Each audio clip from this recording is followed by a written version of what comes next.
Bapak, Ibu, dan Saudara yang kekasih, puji Tuhan. Hari ini saya mau mengajak kita belajar kembali kebenaran firman Tuhan tentang kehidupan di akhir zaman ini. Kalau minggu lalu saya sudah menyampaikan manusia mencintai diri sendiri menjadi orang yang egois, tetapi hari ini saya bicara tentang manusia yang menjadi hambanya uang. Ya, dalam 1 Timotius pasal 3 ayat 1 sampai 2a demikian bunyi firman Tuhan. Ketahuilah pada hari-hari terakhir akan datang masa yang sukar. Manusia akan mencintai dirinya sendiri dan menjadi hamba uang. Bapak Ibu, kalau kita berkata hamba artinya kita tunduk dan taat kepada uang. Namanya hamba, kita mengabdi kepada uang. Bukan berarti Bapak Ibu berkata kalau begitu saya nggak usah kerja dong. Bukan itu. Yang dimaksud daripada ayat ini, kita memprioritaskan uang di atas segala-galanya. Artinya kita nggak pernah puas dengan uang yang kita miliki. Kita nggak pernah berkata bahwa kalau saya nggak cari uang gimana saya makan.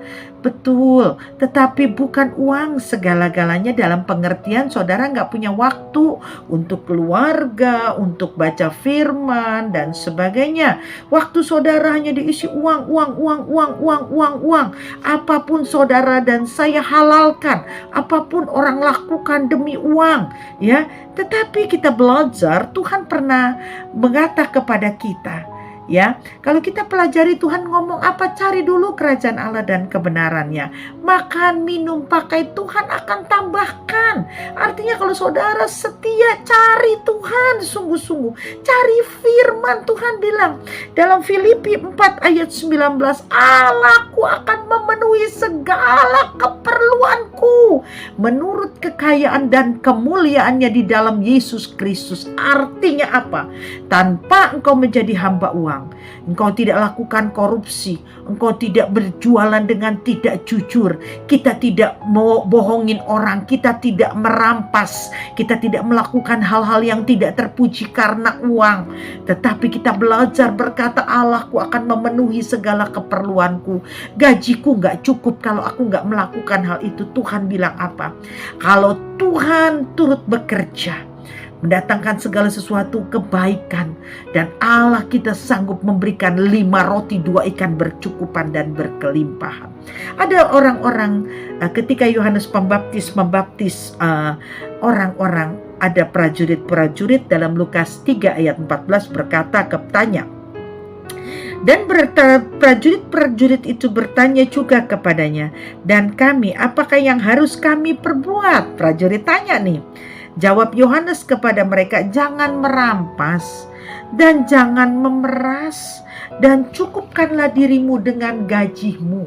Bapak Ibu, hari ini kita belajar bagaimana jangan menjambakan diri dengan merampas. Seperti yang dikatakan, jangan memeras, jangan melakukan hal yang tidak berkenan keluar dengan firman. Tetapi mari cukupkan diri kita dengan apa yang ada pada kita. Karena Allahku akan memenuhi segala keperluanku menurut kekayaan dan kemuliaannya. Ingatlah, cari dulu kerajaan Allah dan kebenarannya, maka segalanya ditambahkan kepada kita. Oleh karena itu ketika kita menjadi hamba uang, kita kehilangan damai sejahtera, kita kehilangan sukacita. Bapak Ibu kira banyak uang itu membuat orang bahagia? Tidak. Ada orang kaya, kita lihat beberapa artis, ya, Mick Jagger, ya, seperti kemarin, siapa tuh artis-artis yang mati bunuh diri. Bukan gak punya uang, banyak uang, tapi hidupnya kosong. Ya, karena apa? Gak sejahtera. Keluar dari kebenaran firman. Tuhan bilang cukupkan dirimu dengan apa yang ada padamu. Satu perintah Tuhan. Kita harus belajar bahwa kita tidak perlu menjadi hamba uang, menjadi seorang yang berbuat dosa. Kita lihat teladan daripada Yusuf.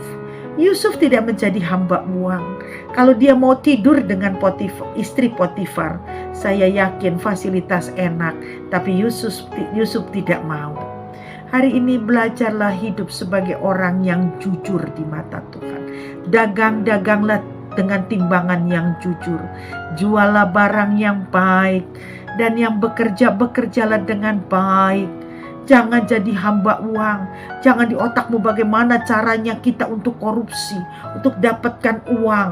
Bagaimana caranya gak ketahuan. Ingat, mata Tuhan melihat apa yang kita perbuat. Apa yang kita tabur kita akan tuai. Hari ini marilah belajar. Cukupi diri dengan apa yang ada. Belajar bersyukur. Bahkan Tuhan berkata, aku sekali-kali tidak meninggalkan engkau. Yesus sendiri mengajar, dari 5 roti dan 2 ekor ikan Tuhan bisa bikin mujizat. Dari air putih bisa menjadi anggur, Tuhan bisa bikin mujizat. Bukankah hari ini Allah yang sama bisa membuat mujizat? Ketika kita percaya Tuhan, aku harus bayar uang kuliah anakku, aku harus bayar kontrakan rumah dan sebagainya. Bukan menjadi hamba uang, tetapi berkata, apa yang aku terima, aku bersyukur. Cari dulu kerajaan Allah dan kebenarannya. Tuhan sanggup berkati. Tuhan Yesus memberkatimu dan saya. Amin.